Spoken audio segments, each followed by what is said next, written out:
1482년 조선의 왕비 한 명이 사가에서 사약을 받습니다. 이름은 패비 윤씨, 나이 28입니다. 그 자리에 시어머니는 없습니다. 의금부 관리 한 사람이 왕명을 받들어 혼자 서 있을 뿐입니다. 저도 이 장면을 오랫동안 사극에서 본 그대로 기억하고 있었습니다. 그런데 실록을 다시 펼쳐 읽으면서 제가 알던 그림과 실제 기록이 완전히 다르다는 걸 알게 됐습니다. 사극은 사약을 내린 사람이 시어머니 인수대비라고 그려왔습니다. 저도 오랫동안 그렇게 알고 있었습니다. 그런데 조선왕조실록은 전혀 다른 이름을 그 자리에 기록해 두었습니다.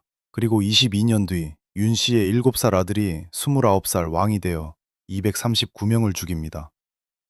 사형 122명, 부관참시 22명, 옥사와 장살 4명, 유배 106명. 이 명단 맨 앞에 적힌 이름은 어머니를 죽인 시어머니가 아닙니다. 사약을 들고 걸어간 실무자입니다. 그래서 저는 3가지가 이해가 안 됩니다. 첫째, 시어머니가 아니라면 사약을 실제로 허락한 사람은 누구였는가? 둘째, 왜 하필 22년이라는 시간이 지나서야 피바람이 불었는가? 셋째, 500년이 지난 지금 서울 한복판 폐기동 지명과 서삼릉 석상에 박힌 총탄 9발은 이 이야기와 어떻게 이어져 있는가? 이 3번째 질문은 마지막 막에서 다시 꺼낼 테니까 잠깐만 접어두세요.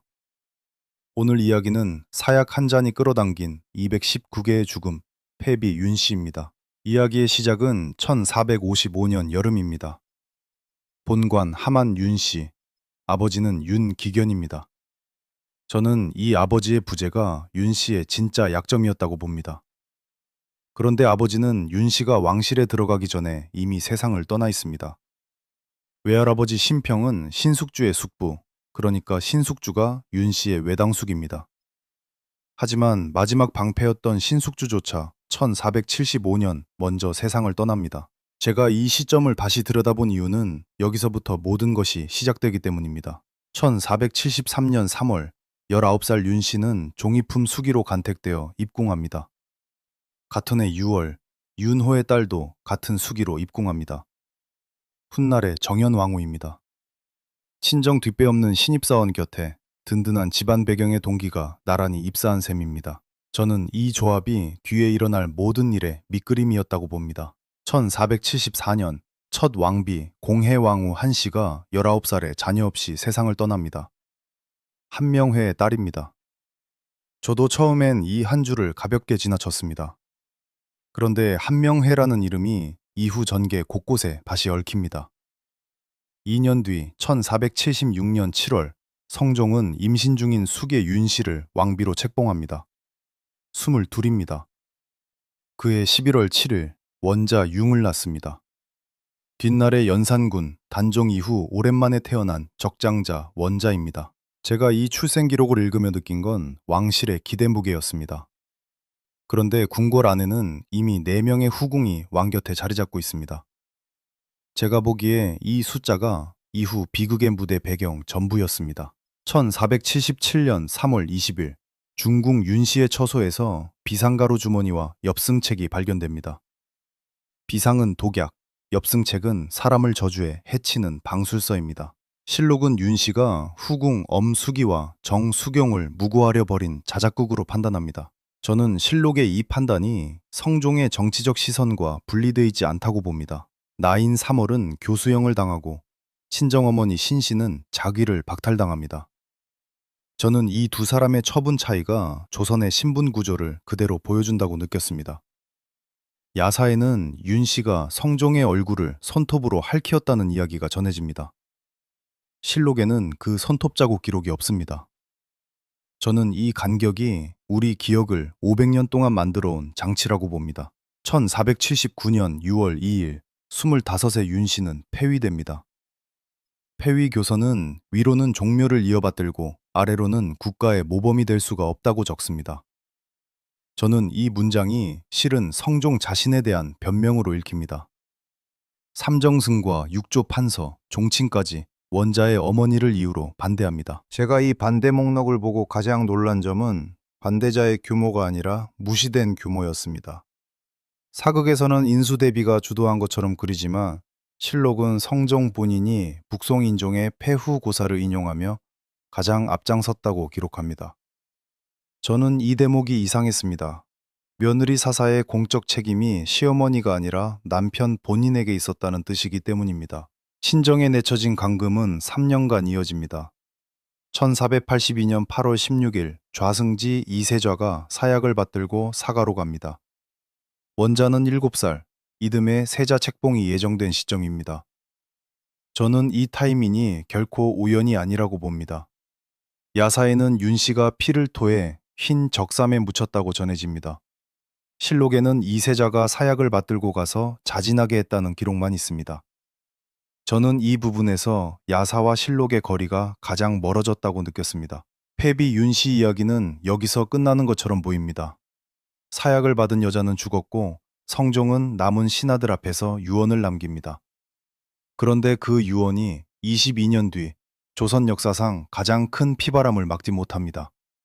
그 유언은 이런 내용입니다. 나의 사후 100년간 패비 윤 씨 문제를 다시 거론하지 말라. 기록은 성종이 묘도 만들지 말고 후대에 이르지도 말라는 말을 덧붙였다고 전합니다. 봉인 각서를 써둔 셈입니다. 제가 이 유언을 해석하는 방식은 이렇습니다. 성종은 자신의 결정이 언젠가 심판받을 것을 이미 알고 있었습니다. 그러나 그 봉인은 성종이 살아있는 동안에만 유효합니다. 저는 여기서 한 가지가 궁금해졌습니다.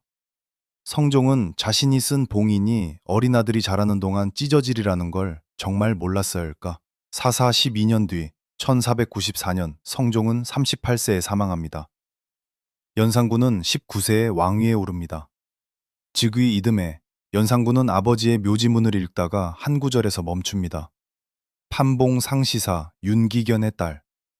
자신의 어머니가 궁에서 함께 자란 정현왕후가 아니라 사가에서 사약을 받은 패비 윤 씨였다는 사실을 20살에 처음 인지합니다.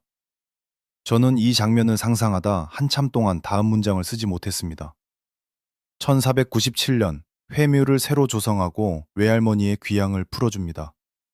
그 뒤로 9년 연산군은 밖으로 침묵합니다. 저는 이 9년이 조선사에서 가장 무서운 침묵이라고 생각합니다. 그 9년이 끝난 해가 1504년입니다. 임사홍이 사사전말을 그의 앞에 풀어놓습니다. 두 후궁의 무고, 시어머니의 개입, 사약을 전한 관리의 이름까지. 22년 동안 아무 일 없는 듯 보였던 시간이 실은 심지가 끝까지 타들어간 시간이었습니다. 저는 이 대목을 읽을 때 등골이 서늘했습니다. 연산군은 이름 하나하나를 받아 적기 시작합니다.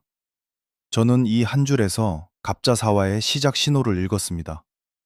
22년 전 어머니의 죽음에 연결된 모든 사람, 239개의 얼굴입니다. 그 명단의 첫 줄에는 두 후궁의 이름이 있었습니다. 귀인 정씨와 귀인 엄씨. 1477년 비상사건에서 윤 씨가 무고하려 했던 성종의 후궁 두 사람입니다. 그들은 윤 씨의 무고 피해자였고 22년 뒤 윤 씨의 아들에게 또다시 피해자가 됩니다. 1504년 음력 3월 20일 밤 연산군은 두 사람에게 자루를 뒤집어 씌운 뒤 직접 매질합니다. 그리고 두 후궁의 친아들들을 궁으로 불러들입니다. 안양군 이항과 봉안군 이봉, 자신의 이복 동생들입니다. 연산군은 그들에게 대역죄인을 치라며 어머니를 때리도록 명령합니다. 실록은 그 장면을 그대로 기록합니다. 안양군은 어두운 궁정에서 어머니를 알아보지 못한 채 왕명대로 내리쳤고, 봉안군은 어머니 정씨를 알아보고 끝내 매를 들지 못한 채 울었습니다. 저는 봉안군의 울음이 이 이야기에서 가장 오래 남는 장면이라고 생각합니다. 두 후궁은 자루 속에서 사망합니다. 연산군은 시신을 찢어 산과 들에 버리도록 명합니다. 저는 이 명령이 연산군이라는 사람의 내면을 이해하는 결정적 단서라고 봅니다. 윤 씨가 무고하려 했던 여자들이 윤 씨의 아들 손에 자식의 손을 빌려 죽었습니다. 저는 이 문장을 여러 번 다시 읽었습니다. 이 한 문장이 갑자사화의 구조를 전부 설명하고 있기 때문입니다. 영단의 두 번째 이름은 이세좌입니다. 1482년 사약을 들고 사가로 갔던 좌승지, 왕명을 수행한 실무자였습니다. 22년 뒤 연산군은 그 실무자를 처형합니다. 아들 이수정을 비롯한 가문이 연좌로 줄줄이 처벌됩니다. 22년 전 회사 지시를 따른 일 때문에 본인과 가족 전부가 벌받은 셈입니다. 명령을 따랐을 뿐인 사람이 어떻게 되는가? 갑자사화의 본질을 가장 서늘하게 보여주는 이름입니다. 저는 이세좌의 사례에서 오늘의 직장인 한 사람을 떠올렸습니다. 500년 전 실록의 한 줄이 지금 우리에게도 그대로 질문을 던지고 있습니다. 세 번째 이름은 인수대비입니다. 며느리 사사의 공동 책임자였던 소해왕후, 1504년 68이었습니다. 기록은 연산군이 병상에 누운 할머니의 가슴을 밀쳐 모욕한 뒤 그녀가 그해 4월 27일 창경궁 경춘전에서 사망했다고 전합니다. 저는 이 장면을 읽고 한 번에 이해하지 못했습니다. 1475년 인수대비는 조선 왕실 여성의 교과서 내훈을 편찬했습니다. 그 책에는 옥 같은 며느리를 얻고 싶다는 구절이 있습니다. 옥 같은 며느리를 바랐던 여자가 며느리에게 사약을 허락하고 29년 뒤 손자에게 모욕당해 죽습니다. 저는 이 29년이 조선사에서 가장 아이러니한 시간 중 하나라고 생각합니다. 인수대비가 어떻게 거기까지 갔는지 그 이야기는 다른 편에서 이어집니다. 그리고 명단의 끝에는 이름 없는 숫자들이 있었습니다. 총 239명, 사형 122명, 부관 참시 22명, 옥사와 장살 4명, 유배 106명, 훈구도 살임도 가리지 않았습니다. 당파와 관계없이 어머니의 죽음에 조금이라도 연결된 사람은 모두 이 명단에 올랐습니다. 기록은 이를 조선 최대의 사화라 부릅니다. 그 시작이 22년 전 사가에서 건네진 사약 한 장이었습니다. 저는 그 사약 한 잔의 무게를 지금도 가늠하지 못합니다. 성종대부터 조선은 여성의 재가가 금지된 사회였습니다. 그 구조 안에서 윤씨도, 귀인 정씨와 귀인 엄씨도, 인수대비도 각자의 자리에서 갇혀 있었습니다. 239명이 죽고 가문들이 멸족하고 시어머니까지 모욕당한 그 1504년에 한 사람은 끝내 그 자리에 없었습니다. 1482년에 죽은 패비 윤씨 본인, 그리고 그 사이에 7살에서 29살로 자라야 했던 아이 한 명입니다. 그 아이가 자라는 동안 무엇을 알고 무엇을 몰랐는지 실록은 몇 개의 단서를 남겼습니다. 1482년 음력 8월 16일, 어머니가 사약을 받던 해 아이는 7살입니다. 실록은 그날 아이의 반응을 기록하지 않습니다. 저는 이 기록의 침묵이 가장 무겁다고 느꼈습니다. 이듬해 8살에 세자로 책봉됩니다. 아이를 기른 사람은 성종의 새 왕비 정현왕후, 같은 해 수기로 함께 입궁했던 윤호의 딸이었습니다. 사극은 아이가 정현왕후를 친어머니로 알고 자랐다고 그리지만 실록은 그 장면을 확정하지 않습니다. 12년이 흐릅니다. 저는 이 12년이 이 이야기의 네 번째 주인공이라고 생각합니다. 1495년 20살의 연산군은 왕위에 오른 직후 성종의 묘지문을 읽습니다. 판봉 상시사 윤기견의 딸. 그 한 줄에서 아이의 시간이 멈춥니다. 살아있는 어머니가 아니라 이름만 남은 여자가 자신의 생모였습니다. 저는 이 발견의 순간이 갑자사화의 진짜 출발점이라고 봅니다. 연산군은 그해 회묘를 개장하고 외할머니 신씨의 귀양을 풉니다. 그러나 사사의 전말은 아직 그의 손에 없습니다. 다시 9년이 흐릅니다. 1504년 29살의 연산군은 임사홍의 밀고를 받습니다. 엄정 후궁의 무고, 인수대비의 증언, 이세좌의 사약 전달, 거짓 보고까지. 어머니가 어떻게 죽었는지 세부가 한자리에 모입니다. 7살의 어머니를 잃은 아이는 이름만 안 채 9년을 더 살고 전말을 안 지 얼마 뒤 239명을 죽입니다. 그 사이 아이가 무엇을 느꼈는지 실록은 기록하지 않았습니다. 500년이 지난 지금 그 이야기의 끝은 아직 열려 있습니다. 서울 한 동네의 이름과 경기도 한 왕릉의 성물에 총탄 9발이 박혀 있습니다. 그 동네의 이름은 회기동입니다. 서울 동대문구 경희대학교 앞 회기역이 있는 그 자리입니다. 원래 이 자리에는 패비 윤씨의 무덤인 회묘가 있었습니다. 회묘의 회자는 품을 회, 그리워할 회자입니다. 어머니의 이름을 비늦게 한 아들이 그리움을 담아 이장시킨 자리가 회묘가 있는 회터마을로 불립니다. 1914년 일제가 행정구역을 바꾸며 어려운 한자 회자를 보라올 회자로, 묘자를 기자로 바꿔 지금의 회기동이 됩니다. 500년 전 7살 아이가 안고 살았던 한 글자가 지금도 서울 한복판 지하철역 이름으로 남아 있습니다. 저는 이 지명의 유래를 처음 알았을 때 소름이 돋았습니다. 회묘조 자체는 1969년 10월 25일 서울 도시개발로 경기도 고양시 덕양구 서삼릉 경내로 다시 옮겨집니다. 지금 그 자리에 가면 무덤 앞에 서 있는 무석인 석상에 총탄 자국 9발이 남아 있습니다. 한국전쟁 당시 피격된 흔적입니다. 500년 전 사약을 받은 왕비의 무덤이 500년 뒤 또 다른 전쟁의 총알을 맞고 서 있습니다. 막공에서 접어두셨던 세 번째 질문.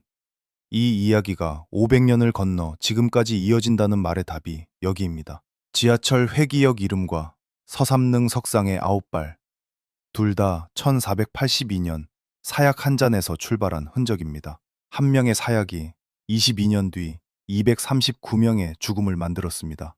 239명 중에는 사약을 전한 관리도 있었고, 그 결정을 허락한 시어머니도 있었고, 어머니를 모르고 자란 아들도 있었습니다. 저는 이 대목에서 자주 멈춥니다. 진짜 패배자가 누구였는지 500년이 지나도 역사는 끝내 이름 붙이지 못했습니다. 저는 이 이야기를 정리하면서 가해자와 피해자의 경계가 이렇게 흐려지는 사건을 다시 만나기 어려울 거라고 느꼈습니다. 다음 이야기는 그 비극의 절반을 함께 만든 사람입니다. 며느리에게 사약을 허락한 시어머니, 조선에서 가장 강한 여인이라 불린 인수대비. 그녀는 왜 그렇게까지 했는가? 다음 화요일 다시 서재에서 뵙겠습니다.